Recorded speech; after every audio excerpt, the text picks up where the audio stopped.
Hello, and welcome to the Mild and Lazy Guys podcast. I'm one of your hosts, Matt. And I'm Andrew. And on today's episode, we've got stories from the news desk. We're back with a Mount Rushmore segment. Pick your poison. We're going to catch you up on our movie reviews and how we're going to handle that going forward. It's Andrew and I's favorite time of the year. It's NFL draft season. NFL draft is just around the corner, so we're going to talk about the draft. We're going to talk a little basketball, and then we're going to wrap it up with what are we watching and what are we listening to. But before we get started, can I ask you to please follow us on social media at Mild and Lazy on Instagram. So what's up, man? Well, one thing I got an issue with this week, and I started thinking about this last night when we went to an unnamed restaurant. Okay, it's not even a fancy restaurant here in town, and we're eating, and you get your silverware out, and they have cloth napkins.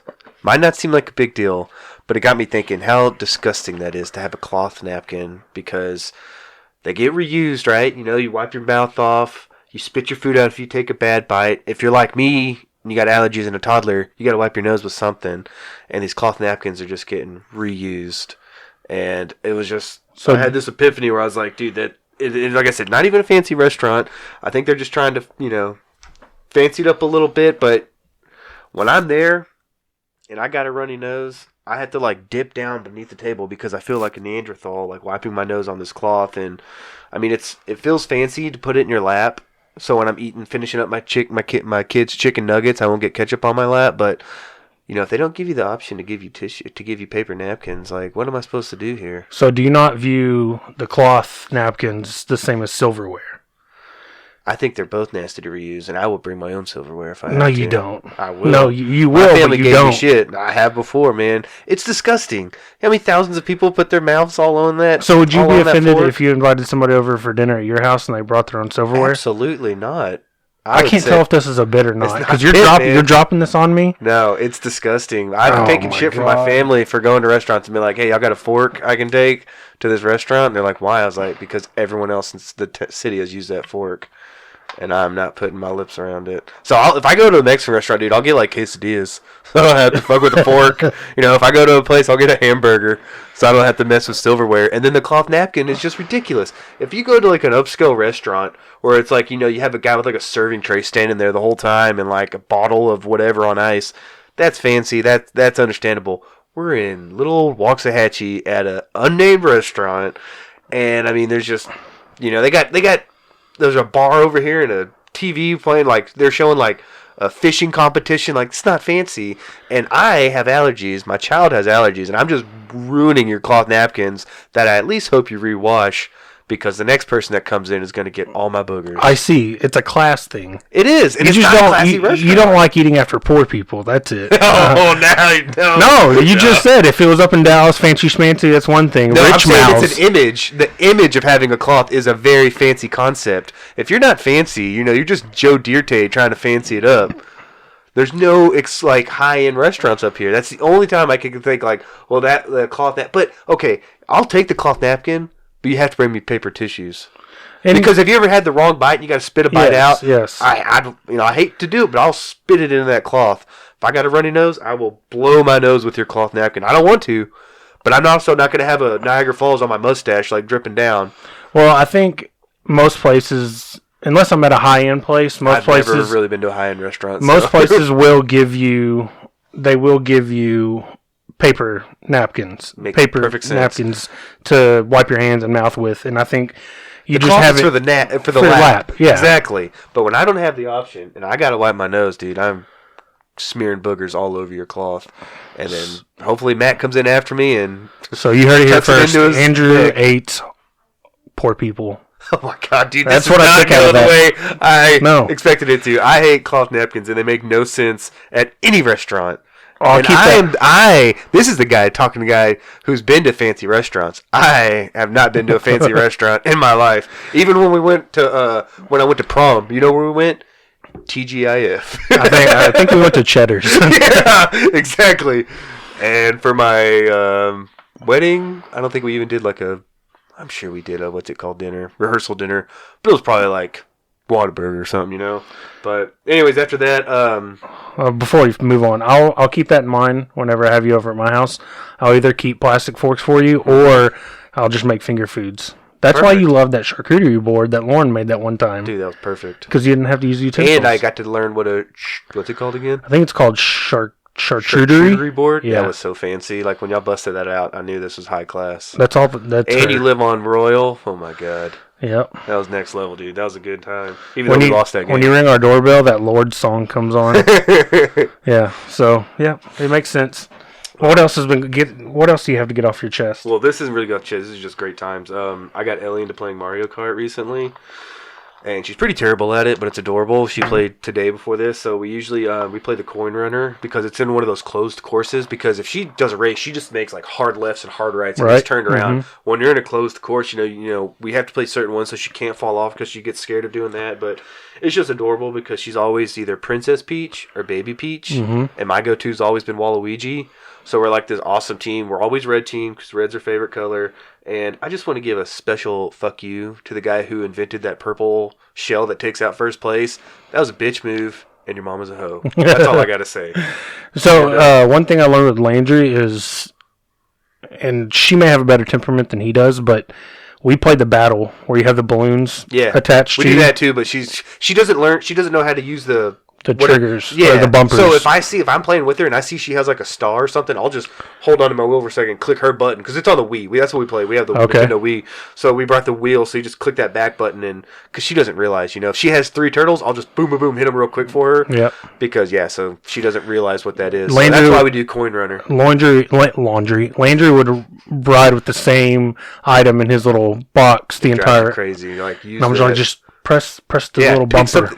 Pick something else up. But it's just really cool because as soon as she got home today, because I was home before them, she immediately came in, asked to play, and she picked up her controller, and I was working on, on this and the run sheet and everything. So I was like, well, just sit down and you play for a little bit. And then just watching her, she wanted to do a race, and I was like, just give me the fucking controller. Let me finish this for you. She was on minute 9 and on lap 2, and I'm like, let's just wrap this up.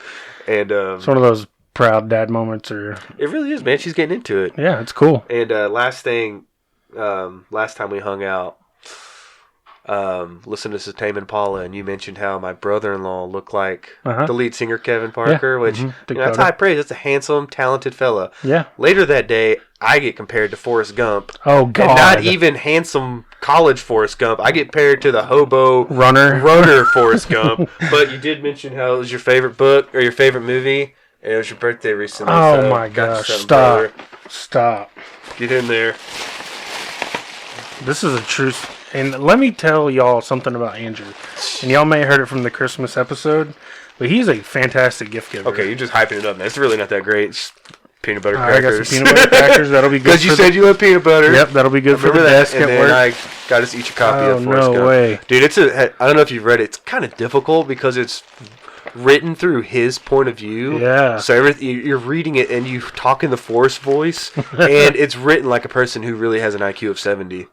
So it's kind of a tough read at times, but it's still really interesting. And I didn't know too. Apparently, he was 6'6", 242 pounds. No wonder he started at Alabama. Yeah, no shit. He was a Nick Saban prototype back in the '60s. Bear Bryant. Thanks, man. That was his Bear Bryant days. And I started it too, and it is really interesting because just the stuff he's done. But it can be difficult at times because you'll find yourself reading it in Forrest voice. And then it has a lot of southern twang and sayings to it, because he's from Alabama. So, but it's still a really cool book. Well, it's weird because I was just thumbing through the pages, and I just happened to thumb to a page, and I had to reread what I thought I read, and it says "degenerate turd" right here, and I thought I saw that, and I had to go back and see. But yeah, no, thank you so much, man. You're welcome, man. Happy belated birthday. Belated birthday, yeah. So, I guess we should give everybody an update as to why you haven't seen or heard from us in 4 months almost. December was difficult, with your job. Yeah, December's a hell month, not even a hell week. And And then in January, I started a new job, and it's a total shift in hours and setting, and it's just whole different ball game for me. So it took me a couple months to get used to that and get in the swing of things. But we're gonna get back on track. We both missed the podcast greatly. We actually recorded an episode last week, but I made a big boo-boo and only recorded one of us. So you could hear one of us really well, and you could hear the other one like he was down the hall or maybe in a well or something. But yeah, we recorded an episode last week. Didn't turn out. I felt good about it too, man. Yeah, it felt good. Like a good one. And I was like, so when's it dropping? You're like, about that. It's not. Yeah, not. It's actually garbage. So yeah, so but no, we're gonna get back to it. But yeah, I started a new job, just getting used to the swing of that, getting in the groove, and now we've kind of got a schedule down. Recording either Thursday or Friday. Yeah. Out, either Friday or the next Monday. Yeah, so, I like the Thursday or Friday, so then we could put it out like on every Monday. Yeah, so that's the plan going forward. Every Monday we'll have one. We'll have one in your feed, so you can get your fix. I know we've had a couple people reach out to us personally and asking us where their podcast is. So it's coming. But other than that, yeah, new job. I had a birthday last Monday. Turned 35, so I'm like halfway to the grave. Hey, Technically, about midlife crisis age. It really makes sense. No one has a midlife crisis at 55. No one's living to be 110. No, I mean maybe. I think there's people born now that will live to 110 with modern medicine. Yeah. Who wants to be 110 though? Yeah, you're right. Give me a good 75, 80. If I can be about 72. That's the age I'm You say that now, but have you seen 80s? Yeah. It's all downhill from there. Eh. And I mean, I got a good woman here, but she's only going to change so many diapers. She changed your diaper longer than you think. Yeah. All right, so let's get to the news desk. You want to do yours first, or you want me to go? I'll go real quick. All right. So this one is about Whataburger awards employees with over $90 million in bonuses. It is from the San Antonio Express. So over the last year, fast food employees have dealt with a deadly pandemic, customer resistance to mask mandates, and long lines during February's winter storm. To show appreciation, San Antonio-based Whataburger is awarding more than $90 million in bonuses to its 46,000 employees, an average of nearly $2,000 each. Is a quote, employees helped set record company performance numbers since last March, Whataburger said in announcing the bonuses. The company said it will also give workers the extra mile bonuses and emergency pay and double the 401k match for 2020. And thanks for their extraordinary service. The past year reshaped how we live, work, and play, with the restaurant and hospitality industry being heavily impacted by the pandemic and this year's crippling winter storm. Whataburger CEO Ed Nelson said in a statement, "We wanted to help ensure that our family members and their families were taken care of and thank them for continuing to go the extra mile and serve our guests with great pride, care, and love." The pandemic put food services and retail workers on the front lines, and Whataburger is not alone sweetening the pot for their companies after a year of hardship. H-E-B, which is another fantastic Texas-based company, gave employees a temporary $2 per hour pay bump early in the pandemic. The San Antonio-based company ended the program in June, but said it would make permanent investments in its workforce, including accelerated and enhanced pay increases. For the typical H-E-B employee, the raise will be more than double the temporary bump, a spokesman said. Walmart last year awarded more than $2.8 billion in quarterly and special cash bonuses. McDonald's gave employees of corporate-owned restaurants bonuses equal to 10% of their wages for May. Darden Restaurant, which owns Olive Garden, which is trash, and other chains, announced last month it would give $17 million in bonuses to nearly 90,000 hourly restaurant workers, and ensure that they are paid at least $10 an hour. Plenty of chains survived and, in some instances, saw sales surge during the pandemic, in part because of drive-thru, takeout, and delivery sales, said David Hintz, senior principal of food services consulting. The firm ranked Whataburger the 26th largest U.S. restaurant chain by sales, which rose 5.6% to $2.7 billion last year. It makes sense to reward your employees who put up with a lot during the pandemic, he says. Wrap it up there. Yeah, I mean, if you needed another reason to love Whataburger, there you go. I love Whataburger. I feel like we could do like a whole podcast dedicated to Whataburger. And, if we want sponsors, that would be one that I am open to taking. Yep, we're open. We'll take them.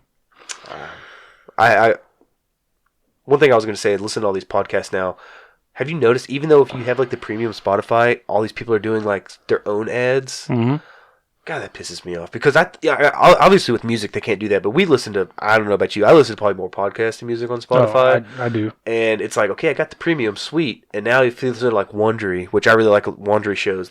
And they kind of promote their own stuff. But other time it's like, hey, how about this skincare treatment? I'm like, if you could only see me right now and know that I have no interest in skincare treatment. So it's just one thing I've noticed like recently. Yeah, I guess it's, extra dollars and that's cool. But come on, man. I don't get upset because they've got to pay the bill somehow. And so I appreciate their product that they put out for free so I can sit through. Well, they don't put it out for free. We pay for it. Well, I listen through Apple Podcasts. So, okay. I mean, even though I do have Spotify Premium, I consume most of my podcasts or all of my podcasts through Apple Podcasts. So I look at it like, okay, I love their product. I don't pay for it. They got to pay the bill somehow. If we ever got to that point, you bet your ass I'm reading fucking spots selling, for Blue Chew out. Dude, I'll sell dick pills, pickle juice, whatever you got. Well, first off, I love dick pills and pickle juice, so I might be into. There you go. Wash down a dick pill with a cold glass of pickle juice. There you go. You won't get cramps while your dick's working. All right, so my story comes from the wonderful world of marijuana, and this is from the Pew Research Center. This is a really long article. I'm just going to kind of skim it and give you the useful information, and then we'll talk about it. As more states, including Virginia and New York, continue to legalize marijuana at an overwhelming share of U.S. adults, 91% say that either marijuana should be legal for medical and recreational use. 60% say that it should be legal for medical use only. 31%, actually 8% say marijuana should not be legal at all. So yeah, that's the long and short. They go really in depth. It's like a 10 paragraph, and you just read like, hey, here's two stats for you. That's the gist, because the rest of it's just. Well, all you have to know is what 91% are in favor, 8% aren't, and 1% can't do math. Yeah. Apparently, 1% is just so stoned they just couldn't be reached for comment. Yeah, I mean, if it's overwhelming like that, and like I saw a commercial just now before, and this is off topic, but I've always said, if you could just like legalize marijuana federally, tax the rich as a higher percentage, like the billions of dollars this country would see. But like not even that. But what I was going to get at is we saw a commercial just now for I guess there's a proposition coming up to legalize gambling in Texas with like 4 major resorts, and it showed how Texas spends billions of dollars in Louisiana, Arkansas, Oklahoma, New Mexico, the 4 states that are connected to us, and Nevada. Well, yeah, but these ones are so local. The ones that are like basically surround us. We spend billions of dollars of our Texas money in other states, and they're like, why can't we just legalize it here in Texas and just keep our money at home? Keep our money here, and they said it would create thousands of jobs. Like for the entertainment industry, service industry, it would be 4. They said 4 world-class resorts. That's what they're that's the proposition we can vote for, and it would be like keep the money here. Everyone like how many times have you made a bet with a friend or a coworker, like on a game, and it's like now you can do that legally. And play the line and double your money. Well, that and how many times? I mean, I can't tell you how many times me and Lauren have tossed around the idea of let's find a sitter and let's just go up to WinStar. It's so much hassle, and it's an hour and 20-minute whatever drive. That'd be nice if it was in. If it was Arlington. 4 cities, yeah, one would be here, one would be like Houston, one in East Texas. I doubt they'd go to like West Texas shit out there. Well, actually, maybe they would because there ain't shit else to do out there. But you know what I mean? Like one would be here in Central North Texas, one by Houston, East and West. Dude, the state would profit billions. And what they'll say is like, it corrupts people or it ruins families. They're already doing it. They're already doing it. They said the same thing about like alcohol sales here in Waxahachie for a while. This was a dry, whole county was dry. Because they're like, oh, you're going to have all these drunk people driving. And it's like, well, now they just drive up to Dallas and get their, that's what we would have to do. Yeah. Industrial, you drive up to Dallas, first stop would be Industrial Avenue, come back, and it's like, they're going to do it anyways, dude. Might as well profit off. Same thing with marijuana. 91% of people want to do it. Legalize it federally, tax it, and we could all reap the benefits. Yeah, for sure. You said it. So I would say legalize. I look at it from gambling and tax the rich. I just look at it from an economic standpoint. It just makes too much sense not to. Look at Colorado. Look at all these other. We're talking about weed now, right? Because they made billions. They had so much. They had a surplus of cash. They didn't know what the fuck to do with it. Yeah, I mean, I'm not trusting our government to not fuck it up and waste it. Well, the state government, which again, you can't. Any government, they would fuck that up too. But it'd be a state, not federal, for those things. But yeah, I mean, bring it in. It benefits everybody, dude. I would love to go sit in a sports book right down the road and watch a slate of NFL games. And then just smoke a big old fucking blunt. Yeah, why not? I mean, I would. Why not? Grab you a beer. You got your ticket. Everything you've bet on. Smoke you a doob, drink your beer, and have fun. That sounds fabulous. So, I mean, I just look at it from the economic standpoint. It would create so much flow, and I know that, but like they said, the jobs, because it would be, great jobs for people too to have that service industry and. I don't know. Everything it would bring in here. It showed live music venues, so you'd get extra money in, which would help out the hotel industry because now people are staying in hotels more, and it just makes all the sense in the world, man. It really does. No one's, they have it in Atlantic City, they have it in Nevada. They're doing okay. Shit, they're thriving. Yeah, no, I agree. So bring it on. Go out and vote, people. Because I saw that commercial 20 minutes before Matt came, and I am 100% down for that. No, I'm down. All right, you want to move on to Mount Rushmore? Yeah, I burped, but yeah. All right, let's do it. So our Mount Rushmore this week, given that the draft is running around the corner, we are going to give our Mount Rushmore for our favorite or most memorable first-round picks by the Dallas Cowboys. And this one was pretty easy to do. We're going to stay kind of recent. Obviously we could go back to the 3 years where we got Irvin, Aikman, and Emmett. That's a no-brainer. I'm pretty sure I was peeing in a bush. I guess I still do that sometimes, but that was a bad analogy. I was just too young to remember it. Now, I got drunk and peed in a bush. Let's not. Million times. No one's done that, yeah, right? But, I would say, I think we looked at a recent list, and I would say around the Roy Williams year, 2002, because I was in high school. Yeah. That's when I really started getting into it, and now it's I turned that shit into an event.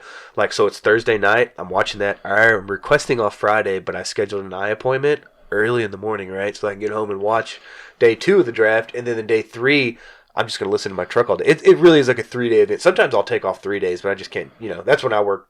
I didn't have as many responsibilities, and you could just take 3 days off. I kind of miss the Saturday Sunday format because I have a lot of memories of either going out with my older brother or not really my dad, but friends' dads that were into it, and we would go to a sports bar. And this is when we were not of drinking age, but we'd get the hot wings, we'd get the nachos, and we would just watch. We would just watch the draft. I think it was 1 through maybe 3 on Saturday, and we would just watch the draft all day. I mean, I get it. They can make money off of it. Oh, that's why it's a 3-day event. I know, and I sent you a link because it's into Cleveland this year, and Kings of Leon are playing, and all these. And you're like, is that necessary? I was like, yeah, because they're going to sell a lot more ad time because they're. I get that. It's going to be that one round. They're going to make that 4 hours for round 1. You know what I mean? They're going to have performances, which is more commercial breaks, which is more ad money. I get why they do it. I get why they do it. It's a spectacle. But I just kind of miss that old kind of nitty gritty. Yeah, let's get in, get it Brian done. Broaddus would probably prefer something like that. Hey, let's just draft these guys. Yeah. And now they're like, no, we got to have a performance and an opener and the jet, the whatever, the flyover above the guys, and it's just it's a big deal for them, and it's a moneymaker, and I mean it is one of my favorite times of the year. All right, so let's kick it off. I'll go first. I'm going to go back to 1998, and this is just a personal one for me because I always liked the player. 1998 with the 8th pick, we picked Greg Ellis, and it's kind of significant for a couple reasons. One, we passed on Randy Moss because apparently Jerry decided to have a conscience that year and not draft character guys or bad character guys. Turned out to be arguably the second greatest receiver of all time. Yeah. But yeah, I always like Greg Ellis. He's kind of always businesslike, workman. He always just showed up, lunch pail guy. All the very reliable, consistent player. Yeah, I always like Greg Ellis. Which was a good pick. He was overshadowed because it was it became because Moss wanted to come here, right? Yeah. And then that first game, didn't he have like three catches? catches? Three touchdowns. It was 3 catches though for 3 touchdowns because each one was like 2 bombs, and then so it was like 3 catches, 160 yards, and 3 touchdowns. It was ridiculous. That was his first game, dude. Yeah. But yeah, Greg Ellis, he was always kind of he was stuck in a bad era of Cowboys football. That was right after Champ Gailey years. And that Dave was Campo. That was like the 3-5-11 years, and he off the back of this, the dynasty run, and I just always liked him. So, who's your first one? First one for me, I put Travis Frederick. That's a no-brainer, man. Yeah, and well, at the time it wasn't, because if you remember, we traded down that year, I believe it was San Francisco. Because didn't we pick him like 30th? Yeah, it was right near the end of the draft. It was either 30, 31, had to have been 30, 31. It might have been the year they were... Anyways, yeah, it was really far. We traded down from like 19 to 30, and then we took this center out of Wisconsin, and I remember Mel Kiper, who's a total tool, was like, well, I had him as a day 2 pick, like maybe in the 3rd round. They really reached for that guy. Well, it turns out he made like several All-Pros, Pro Bowler. I think he should be in the Ring of Honor because he only had to retire because of health, for personal reasons. Like, he didn't decline at all. He had that deficiency, that muscular whatever thing that... Guillain-Barré syndrome. Which, again, that's like it's like a neuro. It's like a neuro. That's the only thing that could have slowed him down, dude. If not, he would still be calling, picking up blitz packages for us today. And he was another like great guy. He would do radio interviews. He was great on the radio. Yeah, he's a natural, man. He just seemed like the coolest guy. Sweet beard. Travis Frederick. He's super smart. All those Wisconsin guys. Dude, give me a Big Ten lineman any day of the week in the draft. For sure. Those guys are beasts. Smart, handsome, and hell of a player. So for my second one, we're going to go to 2010, a little bit more recent. Pick 24, Des Bryant. Nice. The physicality with which he played, I mean, you better tackle him at the first shot you get, or he's running through you. He was never a speed guy. No. He was never really a technical guy, but him and Romo just had that chemistry. That back shoulder fade, that back pylon fade was their kind of signature. That's and how I'll never. I mean, they had it. Yeah. They had that down. That's just something I don't. And he was already declining, but he just was the wrong receiver for Dak. Or Dak was the wrong quarterback for him. Yeah, he was definitely. Him and Romo complement each other so much. And I'll just piggyback because he was on my list too. And, I put on there that he slipped to us at 24 because of the off-field issues. Because remember, he did that shit with Dion where they just had like a little lunch together. They had lunch. Yeah, they had lunch together. And Dion paid. And yeah, that's what got him. Was like, oh, you took extra benefits from a booster. It's like he went to a fucking lunch to a guy who's talking to him about his next level in life. That was such a bitch move by Roger Goodell, dude. He's a piece of shit. But that's why he slipped. That because they were like, oh, he's kind of a hothead or he can lose his temper. And there was times where he looked like on the sideline he was losing his temper. But then when you hear the audio and he's like, come on, man, we can do better than this. Let's keep our heads up. And he's motivating people. But you'd see him on the end and they'd be like, oh, there goes Dez being Dez again. Like, did you see that Amazon series, All for Nothing? Or All I or watched Nothing? A few of them because that was the 2007? 16. Was he on the team still? That might have been. Oh yeah, that was his last year because he got into it with was it Jordan Lewis? No, I forget who he got. It may have been Jordan Lewis. Yeah, but yeah, I mean, you're right. What you see on camera, and then when you saw the audio, he's like a motivator. He's a motivator. Yeah, and he's passionate. I know a lot of people don't like that word. But he's just passionate, and you've got to have those guys on the team. I think that's something this team, our current team, lacks. Like this. Yeah, every team needs that dog. We don't have a dog, I don't think. And in one of his last great years, well, obviously his best year, near the end, he set the franchise record, 16 touchdowns. I mean, with all the great talent we've had at wide receiver, to say that you're the franchise leader in a single season, it's only a single, because I think Irvin and Witten have more touchdown catches, but 16 in a season, and I remember when he retired, or when we cut him, I said right then in our group chat, like, I think he should be in the Ring of Honor. I don't think he'll make the Hall of Fame, but he was like everyone's favorite player up here. Like, if you were a Dez hater, you could just not talk to me anymore. Well, I think Jerry's love for Dez. And Jerry loved him, yeah. That was his boy. Well, I think it goes back to, I think he got asked a really horrible interview question in the combine. Hooker or something like that. And I think Jerry just took to him like a son, and I think maybe Dez looked at Jerry like a father figure, but I think Jerry's love for him will get him in the Ring of Honor, and his play on the field backs it up as well. But in my opinion, he is deserving. Not the Hall of Fame, but the Ring of Honor. Right, exactly. Technically, it's your turn now because we both picked as you went first, then me. Okay. We're going to go 2005, pick 11, DeMarcus Ware out of Troy. What can you say about him? I mean, he's... Parcells guy, too, wasn't he? That was a Parcells pick. Draft, so you know. Yep. He's a Hall of Famer, in my opinion. Oh, without a doubt, he's a Hall of Famer. I'm glad he finally got a ring with Peyton in Denver. When was that? 2015, maybe. He's everything you would want in a player. Yeah, character guy, like just a $1 million smile. Played hurt. He played hurt. Played injured. He got results. Again, he was kind of in that era where we were just a bad football team or an average football team. He was on some good teams though, because he was on some 13-3. That year, the Cabo year with Romo. That and then, but then he was on some teams where it was like he wasn't on terrible teams. He was on mediocre teams, 8-8 teams. Yeah, he was part of a good chunk of his career was near the end of it was the Garrett years, which was just a mediocrity. Definition of mediocre. I think he finished like in his 10 years with a 500. I think it was exactly like. I mean, these aren't the numbers, but it was like 69-69. His record with the Cowboys. Well, yeah. I think it averaged out. I could be wrong. Somebody fact check me on that. Thank God he went to Denver because I remember that hurt, dude, when he left. But but we cut him, right? Wasn't that that was a money? That was a salary cap. That was a money thing. Yeah. They cut him. They said his play was declining, which it was. But then he paired up with Von Miller, and Von Miller's like, "Oh, you got I just kind of got to compliment you. That's perfect for him."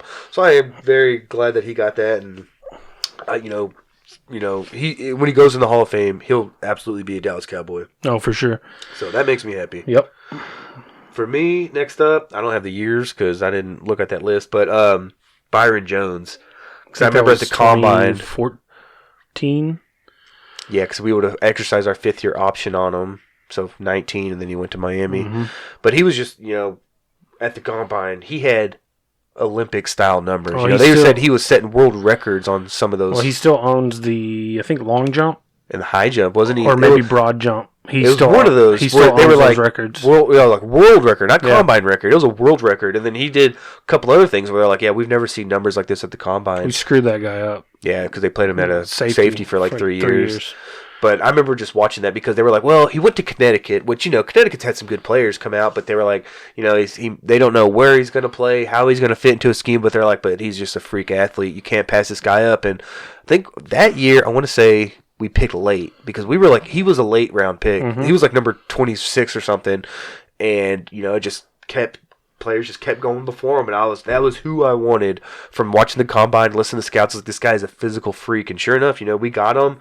We didn't use him correctly. I think if he would have went to the right team to start, he would have already been like all pro. Mm-hmm. I think we stunted his growth. Well, you saw his play his last year here. I mean, I want to say Kavanaugh said he had something crazy like a 12% completion percentage. Yeah. And people justified not re-signing him. He was like, well, he never got interceptions. Because nobody threw to his side because they knew he would shut that down. Yeah.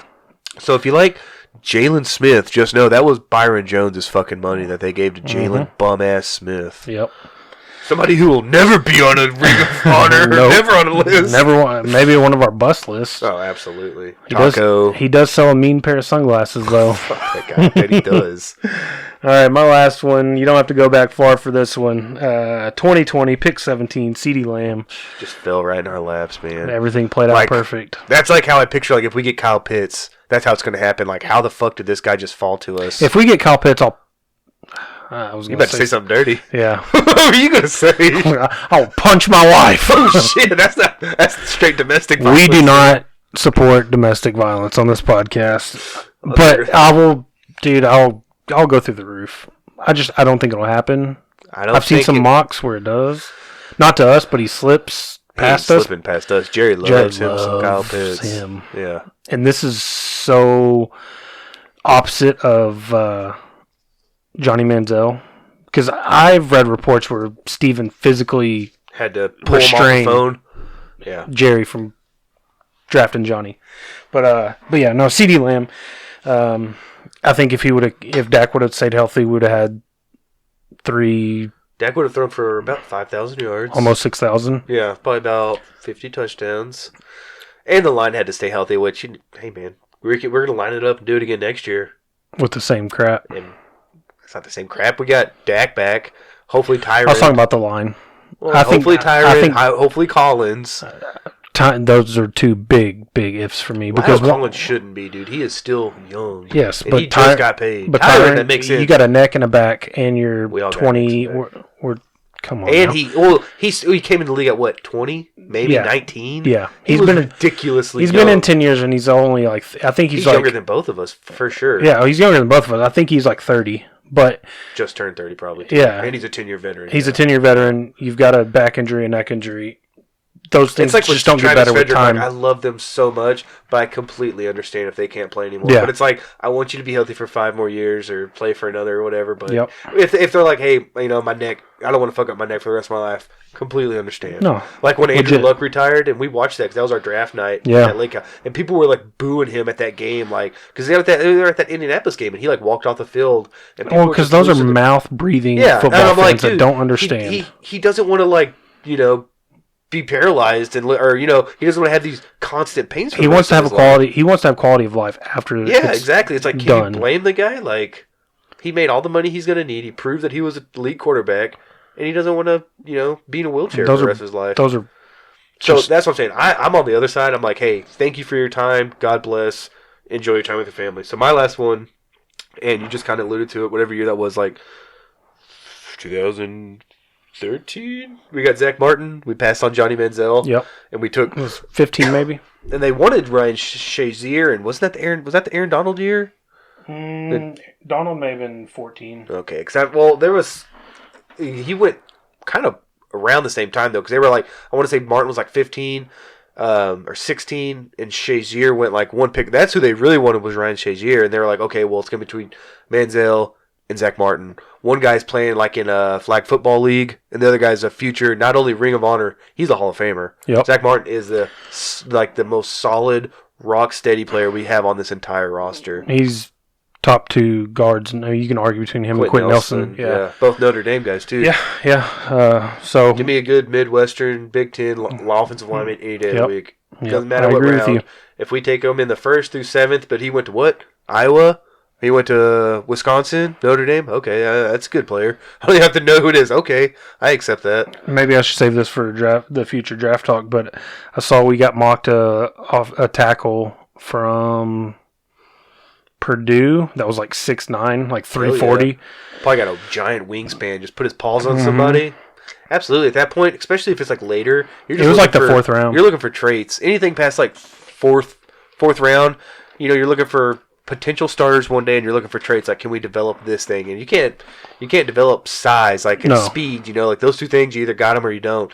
6'9", his hands are probably the size of this fucking table. Yeah, give me that guy. Yeah. All right. Well, let me run through my honorable mentions real quick. I got 2. 2016 Zeke, just because not what he is now, what he was. That's what I put. I put great first few years, then he slipped. What he was. I remember I was hyped about getting him. He was no doubt the best running back in the class. No, he wasn't. Derrick Henry was in that class. At the time, Derrick Henry was coming off a Heisman Trophy winning season. Okay. I can still have my opinion. I'm just saying, in hindsight, I lose sleep over this, dude. We could have had Jalen Ramsey and Derrick Henry. Instead, we got Zeke Elliott and Jalen Smith. 2 guys that aren't even worth half of their contracts. See, you've got to... This is what keeps me up at night, dude. We could have a shutdown corner and arguably the best running back in the game. Instead, we got an overweight, titty flopping out running back. Be careful about titty flopping out, okay? He pulled the titty out on Greenville Avenue. I thought you were talking about his man titties. No, I'm talking about the one he exposed on Greenville Avenue. And then a guy with a bum knee who, honestly, he was Jalen Smith, again, good guy, I'm sure, terrible linebacker. He wasn't even on some people's draft boards, dude. Some people just took him off and said, hey, if he doesn't get drafted, we'll bring him in as an undrafted free agent. They took him in the 2nd round. Ahead of Derrick Henry and Miles Jack, who, if you wanted an injured linebacker, take Miles Jack. But yeah, dude, that shit really keeps me up at night. I can tell. The class we could have had. Imagine Jalen Ramsey, Derrick Henry, and Dak Prescott in 3 out of 4 rounds. Get the fuck out of here. Moving on. 2002, and in the category of guys who wouldn't survive in today's NFL, Roy Williams, the safety. That guy would demolish people. That was my favorite watching him. Was actually in college When because he the jumped OU, over the the Red line. River rivalry, against him in Texas. Like that's when I was like, yeah, I would love to have this guy. And he was good for like a couple years, but then I don't know if he just hit too hard. He would always try to go for the big hit, Yeah, and kind of that's what blow it was. coverage. He's like he was like a better Jeff Heath, but we talked about before Jeff Heath. Like he was a great player. He would blow coverage, but then if he got you in open field, good luck getting up after that hit. I think if CTE given was a stat, he'd lead the league because No he doubt. would just rock people, dude. Ring of honor. He would murder people. But That's yeah, all those we are my wanna two. do. Those are my two honorable mentions. My last one was where's Claiborne? We traded up to get him in that draft, and I heard it was on the which one's KT on about them boys. About them Cowboys, yeah. About them Cowboys. They were saying how in this year's draft, like in most mocks, they have 9 out of the first 10 players being offensive. So they were like, if it slips, if 9 players in offense go first, Cowboys would have their first defensive pick of the draft. They'd have the pick of the litter on defense. It's how it could work out. And then they just posed the question, who was the latest a defensive player went in the first round? Like, what was the first one picked? How low did it go? And KT actually guessed it right, and it was Claiborne that year. We went to because no defensive players gone later than 7, so he was like it was Claiborne, and before that it was I don't even know somebody like in the 90s, and he was like we traded up to get that pick, and I remember thinking that was a great fucking pick. He was a shutdown corner at LSU. Anytime you can be a shutdown anything at SEC, LSU, Georgia, Alabama, I'm like first round pick, let's go, but. Just did not work Didn't out happen. at all, dude. Didn't work. Even when he was on the team, you could get like a Claiborne jersey on the clearance rack, and he was still on the fucking team. Usually they do that after someone leaves or retires. Like, no, he's our starting corner right now, and this jersey's 50% off. That's how bad it got for a while. So, but you can't blame him because coming out of college, you're like, it's gonna be a great pick. He's gonna be a solid quarterback for us. Just didn't work out. But that's what makes this time of year fun. That's what makes this event fun. Is because we can look back on this in projecting hindsight, and we, especially if we go over some stuff and be like, we were totally wrong about this guy. Yeah, I mean, look at Tom Brady. I mean, his NFL career could buy a beer. It's his 21st NFL year. He was drafted 21 years ago. That's crazy. So like, I mean, how the world we're has just changed since then. Yeah. Yeah, and he's still winning Super Bowls. Yeah, But yeah, so that was our Mount Rushmore. That was fun. Can't wait for the draft. Couple weeks. yeah, dude. We're less than 2 weeks from Yep. first round. Yep. So let's move on to pick your poison. Oh, you're gonna let me pick. Let me dig in here real nice and deep. All right, here we go. All right, this week's pick your poison is: would you rather see what was behind every closed door, or be able to guess the combination of every safe on the first try? Easy. Crack every safe on the first try and be fucking rich. Who found these? Yeah, that was a dumb question. I think it was me. I found them. Yeah, you found them and I cut them all out. I had the bitch work, dude. It took me a long time to. You brought like 5 sheets over, and they're like single space. I just sit there for like 30 minutes cutting these out. I figured maybe put Ellie on it. Y'all get down there together, And I'm left-handed, so scissors are. Oh, they're your nemesis. Yeah, dude. All right, so that was a bust. Yeah, I'm Right, seeing. yeah. I mean, I could look behind walls. Okay, cool. Like that's a closet, or I could be the greatest Heist. greatest robber of all time. Fucking live on my own island. Okay, all right, that was a bust for this week. That was a that was a draft bust right there. All right, so with our movie reviews going forward, it's been so long since we've put out an episode. I don't even remember what we were supposed to watch last time, but going forward, every week we are going to give you guys the opportunity to get involved and kind of help us pick and maybe watch along with us our movies for the next episode. So this week, or for next week, your two choices are Heavyweights or Little Giants. Classics. Two Pretty sure they're classics. both on Disney Plus. So Yes. if you're like us and you have a kid, or you just love good Disney movies and shows, Disney has great shows. You could check it out on Disney Plus. So it shouldn't cost you anything except for the monthly subscription. But I love both those movies growing up. Like me I too. won't be disappointed in either one. So like I said, if y'all just can just vote, y'all can just text Matt or text me. Like let us know. Or vote on our Instagram at Mild and Lazy at Instagram. Yep. Go check get out in the your memes. vote. Yep. Andrew's been coming up with some fire memes, just straight fire. So Gotta do something while I take a dump. yeah, I just got I got an app on my phone and just find the right format. So I expect a lot of more shit posting coming. we welcome the shit posting. So I'll put that up probably tonight. I'll have it out next day or so. So vote. Let us know what you want to watch or what you want us to watch and review, and we'll get on that. But we have been watching the Mighty Ducks series on Disney Plus. Yep. The fourth one dropped today. I haven't watched it. I've just watched the first 3. So what do you think? It's alright. It's pretty, dude. It's like the same formula as the first one. So what I don't get, as the original, and they kind of explain it, or they do explain it in episode 3. But the first 2 episodes is like, why did Gordon? And there's some spoiler alerts. So if you haven't seen it, you may want to, tune away real quick, or just not watch it. Or why did Gordon Bombay take such a hard U-turn away from hockey? I didn't like that part. He was like cantankerous. He was grumpy old man. He was like, hey, no hockey in my ice rink, blah, blah, blah. But they explain it in episode 3. I don't like the stupid name, the Don't Bothers, that they named the team. Yeah, that was dumb. That's dumb. Hopefully Cool uniforms, like terrible Cleveland name. Brown colors. I like the kid, the podcast kid with the 2 moms. Mm-hmm. He cracks me up. Yeah. He's my favorite. Then they just got that one mean girl that's always like judgy. Like, yeah. Who the fuck wants to hang out with that bitch? I want to say her name is Lauren Graham from Gilmore Girls. Still got her fastball. Oh, they're talking about the little girls. No. How the fuck do you know that child's name? No. Yeah, No. from Gilmore Girls. Yeah, she still looks good. I mean, it may be in the low 90s, but it's still got movement but on she's it. got to be, in her 50s by now. So hell she was at her hottest in Bad Santa. Yeah. Yeah. But she still got her fastball. Bob. Still good to look at. But yeah, I mean, it's kind of cringy, and I kind of had a couple nights ago we watched episode 3, and then Landry. You watch it with Landry? Yeah, he wanted to watch more Mighty Ducks, and obviously there wasn't another episode, so there's an animated series. I know. Yeah. I didn't want to go down that road though, so we just put on the original Mighty Ducks, and it was just so much better. Yeah, it was so much better. But it is kind of cool to kind of tie the 2 in. Where I like you. Oh, sorry. Go ahead. I was just saying I like the cast better too in the original. I like because they were like a ragtag group. Yeah. And this one, it's just I guess it's the way time changed because now kids are more I don't know, like on their phones more and more important about their image. Whereas kids like back then, like when we were kids, like let's just go out and play and not give a shit and form a team and have fun. And now it's like I don't know, just times have changed and it's they parallel each other almost too much.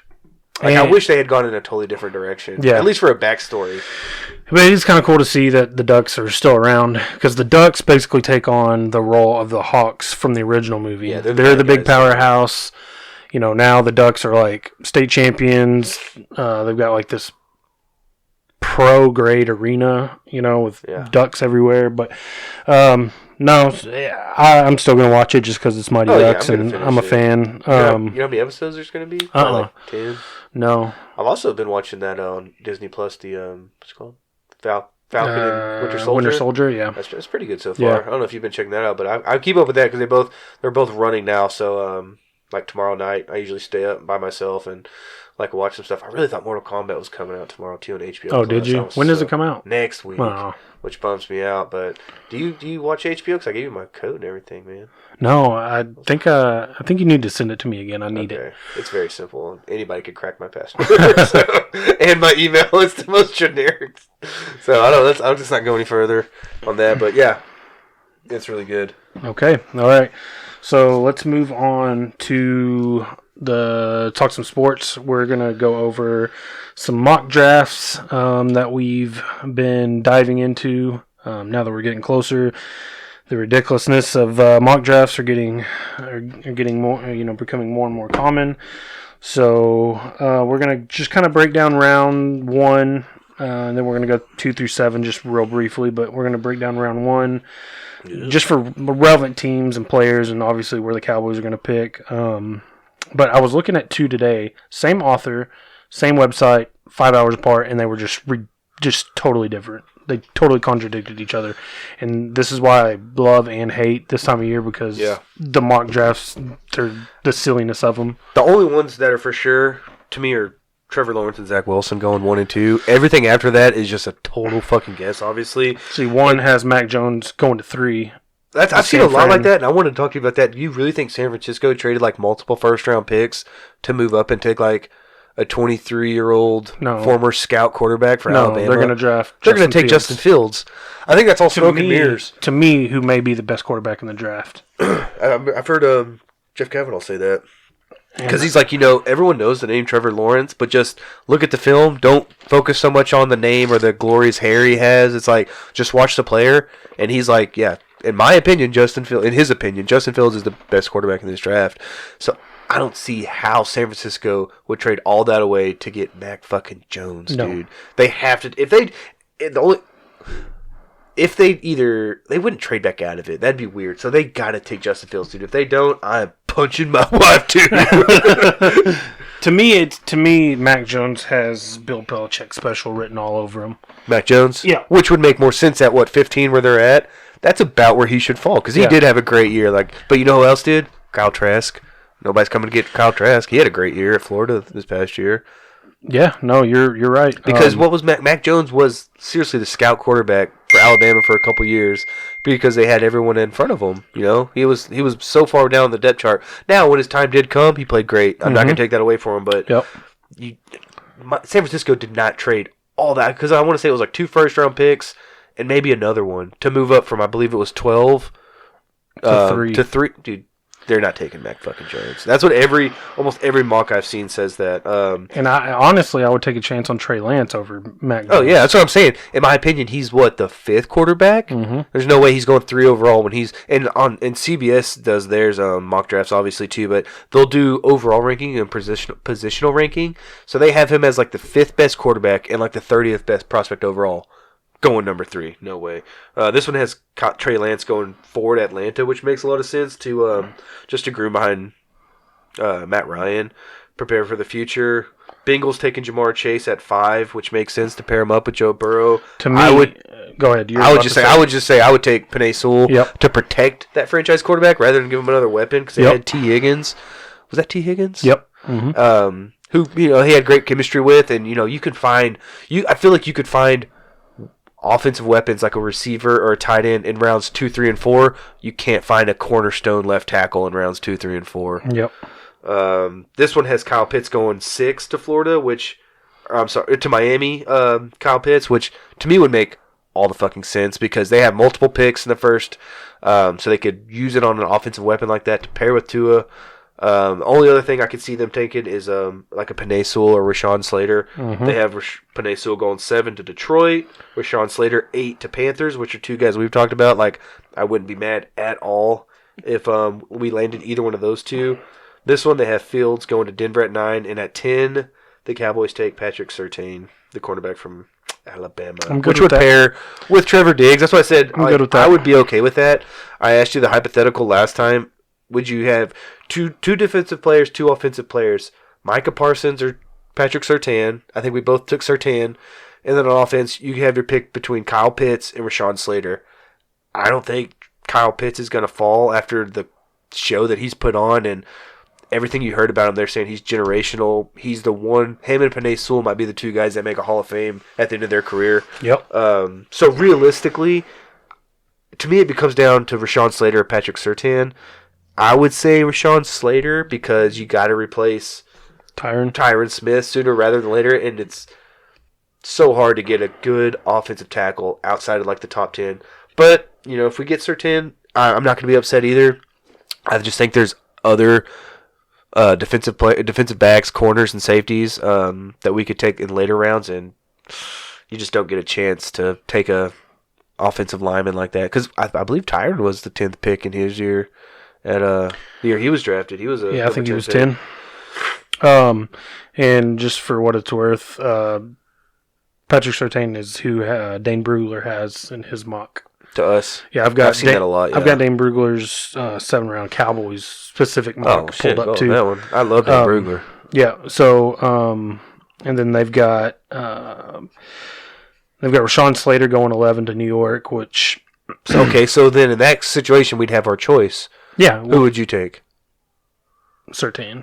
See, I'd go Slater. But I'm not going to be mad at either one. Yeah, I'm not going to be mad at either one. We get a day 1 starter. Slater starts if they need him, or he could be a swing tackle for a year. Surtain would start day 1. Pair him and Diggs up on each end, get that Alabama connection. Yeah. They would be two peas in a pod together. Yep. They would probably feed off each other's what was I gonna say? Feed off each other's They would just feed off of each other in general. I mean, they've got that chemistry.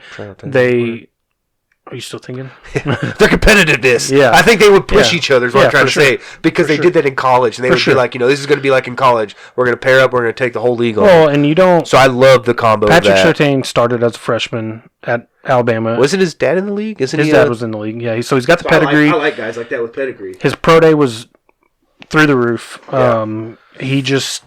I think that defensive backfield needs help, so much help. The defense does need a shitload of help. We were historically bad. And we can go and get, like you said, one of these Big Ten, Midwest, linemen. We got the audition, like the third, McGovern, which if he second, ever plays. Third, fourth round, so.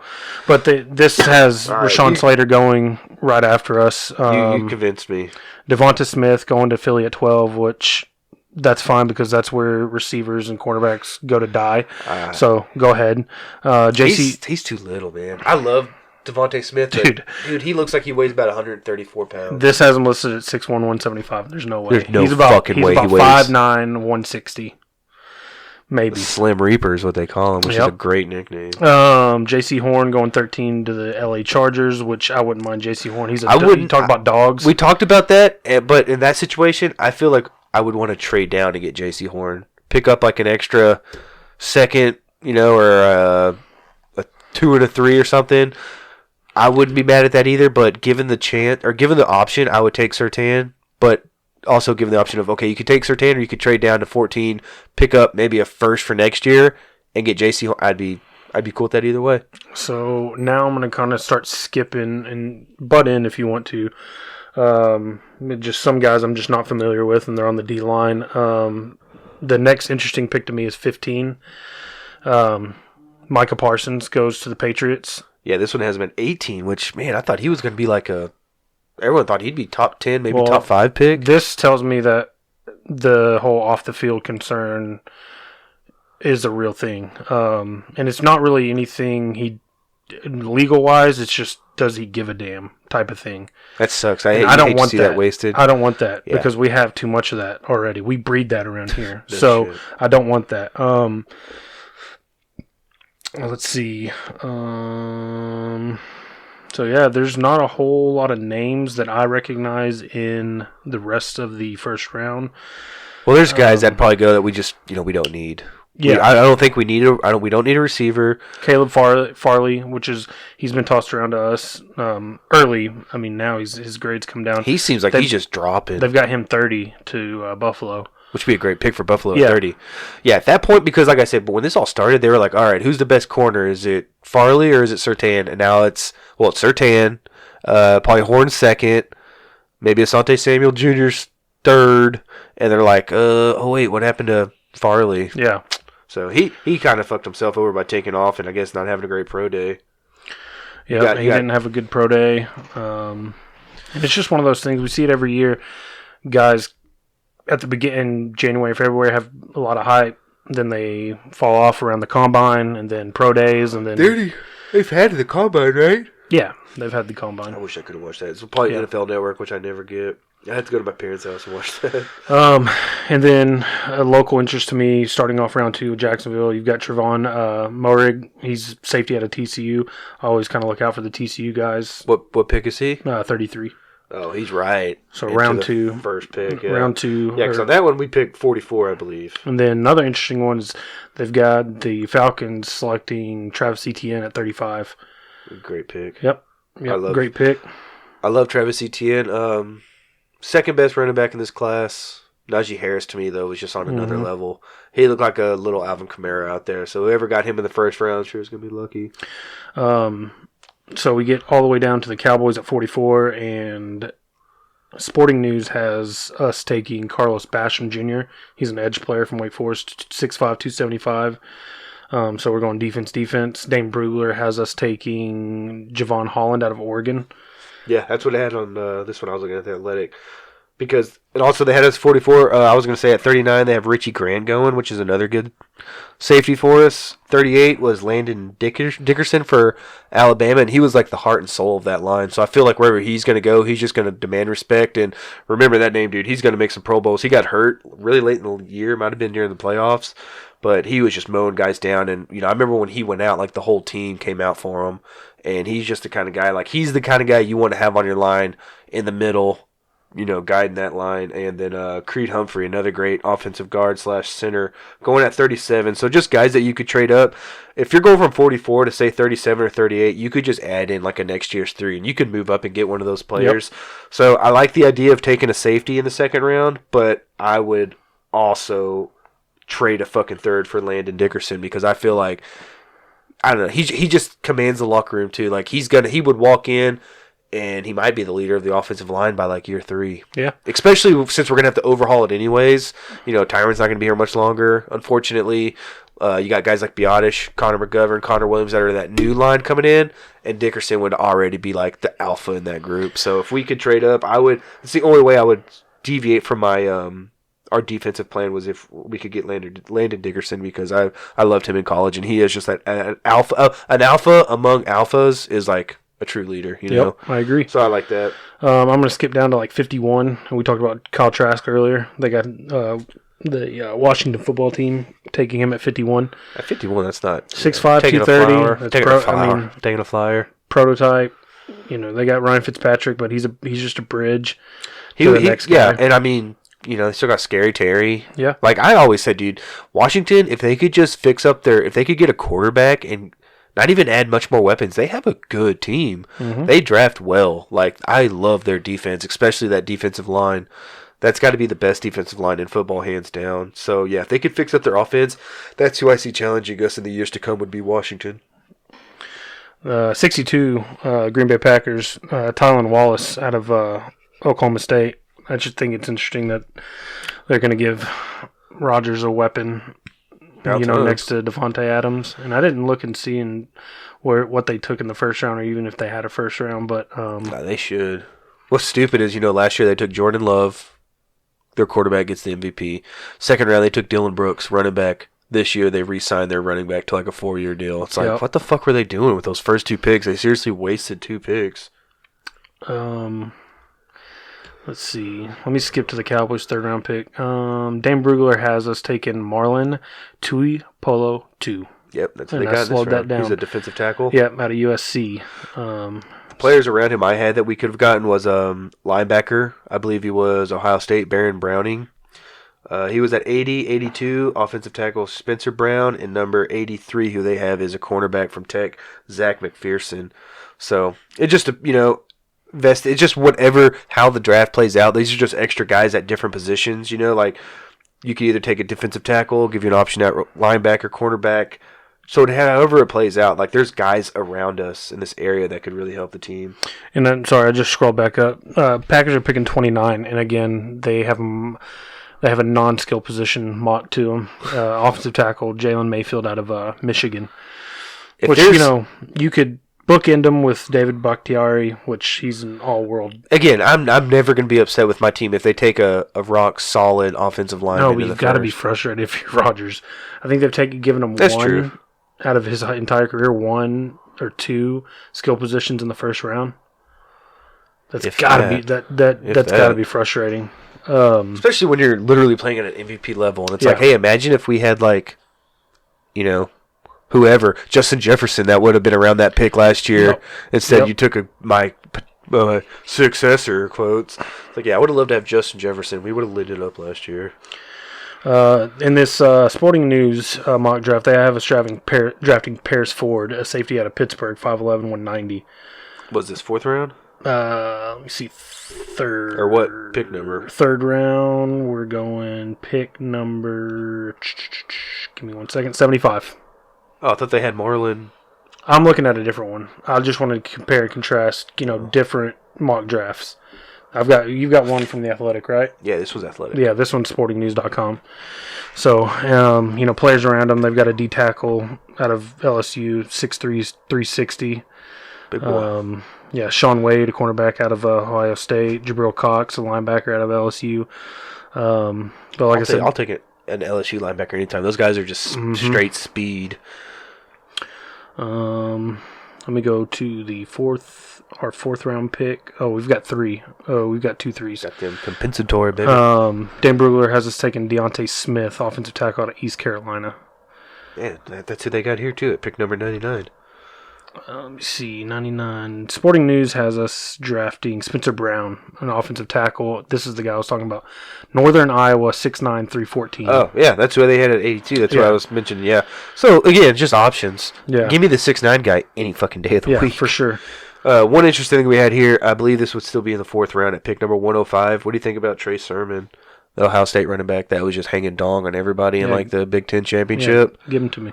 Yeah, I'd take a third running back on my roster. Give him to me. He could be a third down back. You got your gadget guy. He's just a weapon. And Pollard. He's just like... He's a hammer, dude. Yeah, he's just a weapon. Him and Pollard would be what Zeke and Pollard should have been. Yep.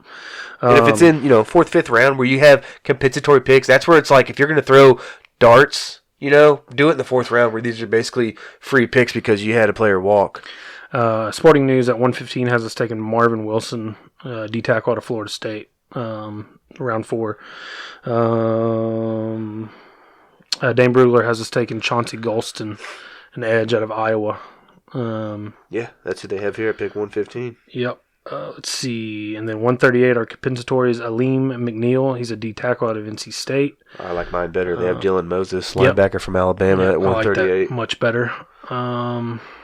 It's a good mix, though. It's obviously heavy on defense, but that makes a lot of sense. Yeah, that's where you have a lot of need. That's why it's like, if we went offensive in the 1st round, if Kyle Pitts is there, then it's like, then you just dedicate everything else to the defense. If not, I want to have it like 70-30.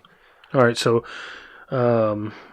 round 5, 179, the compensatory pick. Sporting News has us taking Frank Darby, wide receiver, Arizona State. Don't really know much. Once you get this far, you just, like I said, throw darts. For this one, they have another wide receiver. It's Trevor Grimes. I think he went to Florida. Florida, yep. And then when we get to round 6, they have us taking at 192 Jack Anderson, guard out of Texas Tech. Dane Brugler has us taking John Bates. Yep, that's what they got here. Boise State. Boise State connection. Let's see, what else? Got 2 more picks. 227 and 238. Sporting News has us taking Kelvin Joseph, cornerback out of Kentucky. Again, I don't know these guys. I'm not going to pretend like I can. Oh, he has potential to really start one day. Yep. Throwing darts, brother. No idea. And right now, it's like, hey, can you play special teams? Great. And then probably the most interesting pick on this mock at 238, 7th round, Sam Ehlinger. Yeah, I would much rather have that. Texas. They have some guy, I can't even say his name, a running back, but give me Sam Ehlinger. I thought he was, he's not the most skilled. He's not the biggest, the fastest, the strongest. That guy is just his will to win. And, if he needs to get you 10 yards, he will dive head first for that marker. And he'll get up, pump his fist, and get the team into it. I told you when you told me that, I was like, he's Colt McCoy, because he's Colt McCoy 2.0. He's never going to really be a starter. He could be a fill-in starter, but he would be a great backup, and I really think he would dig in. He would be like Kellen Moore. Kellen Moore never should have made it to the NFL, but he was smart and he worked hard. He went to that, he went to the game room where he prepped really hard. He probably was an extra coach on the field. He was probably slapping ass everybody that did good. He give him a nice pat on the butt. I would love it. And it's 7th round, dude. Why not take a quarterback in the 7th round? Who's the backup now? Couldn't tell you. I don't know if they... It's not DiNucci, is it? No, I don't know that they re-upped old boy either. He started one game after DiNucci. Blaine Gabbert? Nope. Blaine Gibbert? No, it's not. You're thinking... You're the research guy. Come on now. It's not... Hold on. It's Blaine something or something Blaine. I almost legitly said Steve McGee. Steve McGee. It's been a long time since Stephen McGee. Remember that? From A&M. Remember that? That was probably a 7th round pick. What a black hole quarterbacks that was. Okay, one guy went 1st round to Jacksonville. Was that Blaine Gabbert from Missouri? Blaine Gabbert, yeah. Then there was this guy from Ole Miss, and it was something Blaine. Dude, we're just doing terrible radio right now. We'll look it up. We'll update it later. It was why am I thinking Blaine, which is a terrible name? Blaine. All right. But yeah, that kind of wraps up. That'd be a sweet draft, though, dude. To start it with Surtain and end it with Ellinger, you get a shutdown corner, end it with a. I really think he would be a good, solid backup because you only want your backup to play in emergencies. You know, play one game a year, play a half. I think he would do good. Yeah, we'll see. I mean, it's 7th round. I mean, there's no guarantee 7th rounders even make the team. But that's a little draft talk. We may next week get an updated, maybe just a Cowboys mock, or maybe a top updated mock drafts. Top 10. We won't go as in depth, but yeah, we won't be doing like 7th-round breakdowns like this, and but it's like if the top 10 changes or I don't know something comes up where like one guy tumbles or one guy's stock rises, we'll mention that. But we're focusing on the Cowboys, obviously. Sure. So I'm gonna let Andrew nerd out on some basketball real quick because he's a basketball guy. Just real quick because I was talking to some dudes at work and they were really confused by this play-in game. So it was a rule that was passed last year. It was passed unanimously too by all the coaches, and it was put in place so what it means is when the season ends, the 7, 8, 9, and 10 seeds are still technically in it. The 7 seed will play the 8 seed. The winner automatically locks up the number 7 seed. They're in. The loser now has to play the winner of the 9 versus 10 seed. So say 7 wins. They're in. Now 8 plays, say, the 10 seed. So now 8 versus 10, winner of that game is locked into the 8 seed. So they did it so that teams would stay competitive till the very end of the year. Because when teams are like, it doesn't even matter if you're 12 games out. If you're the number 10 team, if you could win 2 games in a row, you're in the playoffs just like that. Even if you were 10 games under 500. So because lots of times in basketball, when you get near that trade deadline, they're like, man, we're in 10th place. We're not doing shit. Let's just unload everybody. Let's tank. Let's sit our guys.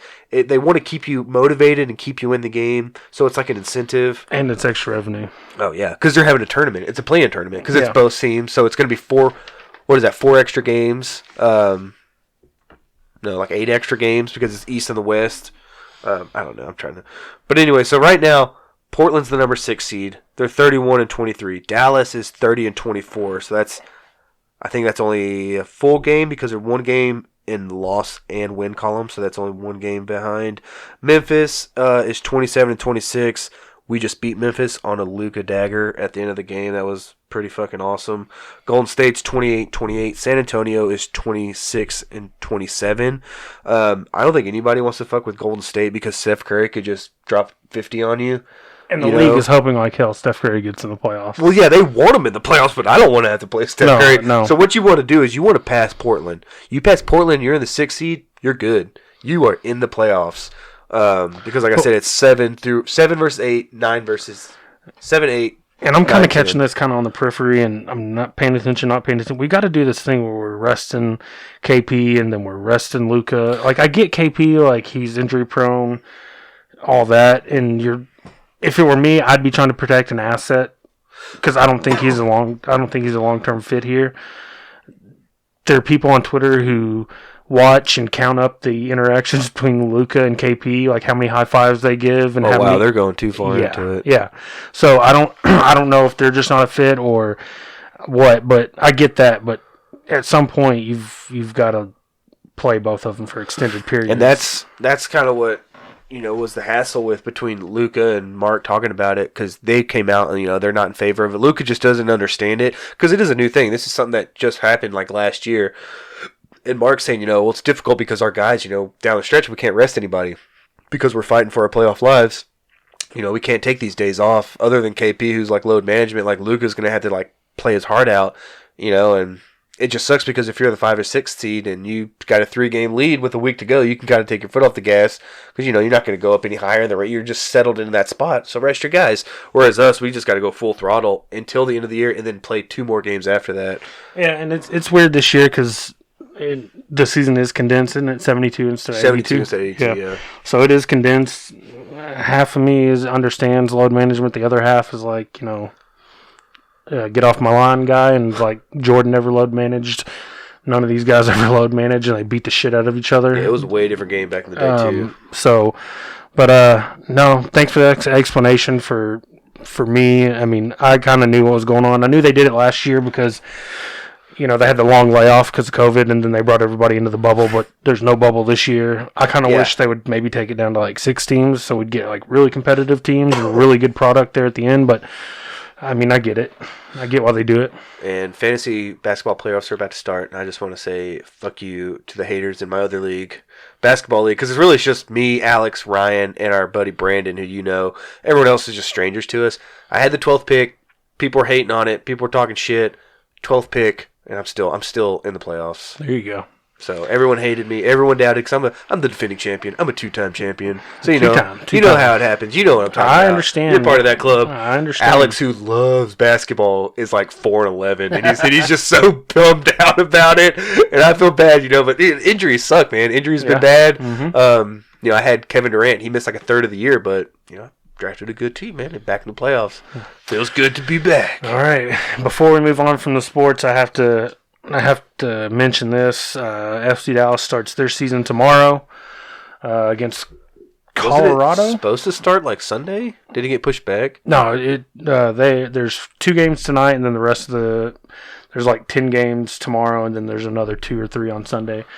But got a home opener against Colorado. Can we go to a game this year? We are going to a game. I mean, we can invite the other guys because that came up in a group chat, and I was like, hey guys, I was there too. We'll go to a game for sure. I wanna catch a game. You drive, I'll buy us a hotel room. That's a good deal. That's a great deal. That's a pretty good deal. I shouldn't have made that deal. That's a great deal because I just bought a little Honda Civic and I can get us up there for about $12. Yeah. What happened to the truck? I got the truck. It's just an extra car. I was gonna say, man, you really downsized from that giant power wagon of a truck to a Honda Civic. No, I just Is that what you got over here now? No. It's my wife hates me right now. I've got a ton of parts sitting on the couch that are gonna get installed this weekend. Because the guy I bought it from did the typical Honda thing, and he dropped it. He dropped it straight on the ground, so it's literally sitting on the ground.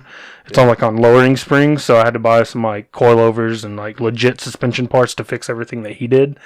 Like literally, Lauren was following me home from buying it, and she said any just little dip in the road, I was shooting sparks out the back because he's got it sitting on the ground. I'll never understand why people do that. Me neither. He riced it out. Like he really riced it out. Cool. Yeah. So I've got to fix it before. He had no tags on it, so it won't even pass inspection. I would do like a luminol test in that thing. Like you don't know what's in there, man. So I've got a bunch of parts sitting in boxes on the kitchen table on the couch, and so I've got a Sunday that I'm working on the car all day. So that sounds cool though, man. But yeah, no, I got a Honda Civic, so I can get us there for like $12 and a Slim Jim. So like that was a terrible deal. And it's on radio, it's on air, so everybody heard it. No, but yeah, we'll go. I'll split the hotel with you. I'm down to go. How about you drive and get Jersey Mike's? I'll buy the hotel. Deal. Just one bed. Even better. Even better. 18 beer. Ryan's going with us, so it's going to be 3 of us. That's fine. I call the middle though. All right, but yeah, FC Dallas starting tomorrow. And MLS as the league is starting today, so when I go home, I'm gonna watch at least one game. So soccer's back for me. It's big. I'm excited. But yeah, so that's sports. We're gonna wrap it up. We're gonna talk about what we're watching, what we're listening to. I'm gonna let you do the honors and go first. Tell me what you're listening to, and what you're watching. Well, I took a deep dive into QAnon recently and found out it's all a bunch of bullshit. Did you watch the thing on HBO? I did. Yeah. So that's what I'm watching. It was Into the Storm. It's an HBO 6-part documentary. And I'll just say at the end, it pretty much reveals who Q is. Without like the smoking gun, someone on there has like a major slip up and they could tell they fucked up. Because all along you're like, okay, it's one of these like 3 or 4 people. And they really hone in on, a couple. And by the end of it, you're like, yeah, it was that fucking guy. At one point, they say it like changed hands. And they could pinpoint when it changed hands. Because it used to be on 4chan. And then it got moved to 8chan. Yeah. And when it got moved to 8chan, they're like, that's when the power shift happened. It was like a power grab. And yeah, dude, I could tell you right now who Q is with like almost certainty. But I've been going down like really like some people are so deep into it. I'm like the opposite where I'm like so deep into like debunking it. So I watched QAnon Into the Storm. I've also been listening to a little 8-part series called Q Clearance. They're only about 30 minutes long, so I knocked that out like in 2 days. Another one that's really good is called QAnon Anonymous. That one has over 130 episodes and still going. They're usually about an hour. And it's like three guys that are obviously just like staunch disbelievers, and they just talk about like anything relevant to it. So they do any kind of news, and it's been going on since like 18. He hasn't made a Q drop since like December. So it's like, he's gone silent. So they're like, it's pretty much over for him. But the nugget of misdeception and lies that people were told is already implanted in them, and that's what's going to do the most damage, because even if Q never talks again, they still think like they're part of this movement. They still think they're digital soldiers. They still think they're fighting evil, and they're just fucking brainwashed, dude. The other one, something you told me about, it's called The Good Assassin. It's about an Israeli spy who hunts known Nazis in Brazil, or a known Nazi. So it's just like he's on like one big mission. It's 4 episodes going so far. One of them just came out today, episode 4. And I don't know if you've seen it, but it reminds me of the Amazon show called Hunters, which had Al Pacino, and it's the same concept. Mm-hmm. Like, it's like in the 70s, because thousands of fucking Nazis escaped Germany, and a lot of them went to Central America, South America. A lot, they always say like Argentina. Yep. And true story. Yeah, literally true story. So look up Werner von Braun. In case you ever wonder how we got to the moon. Yeah, Nazi. Operation Paperclip, dog. Yep. That's it. That shit's always fascinated me. Yeah, me too. You should really watch Hunters, man. That first episode, that first like 10 minutes of the first episode, you're like, what the fuck?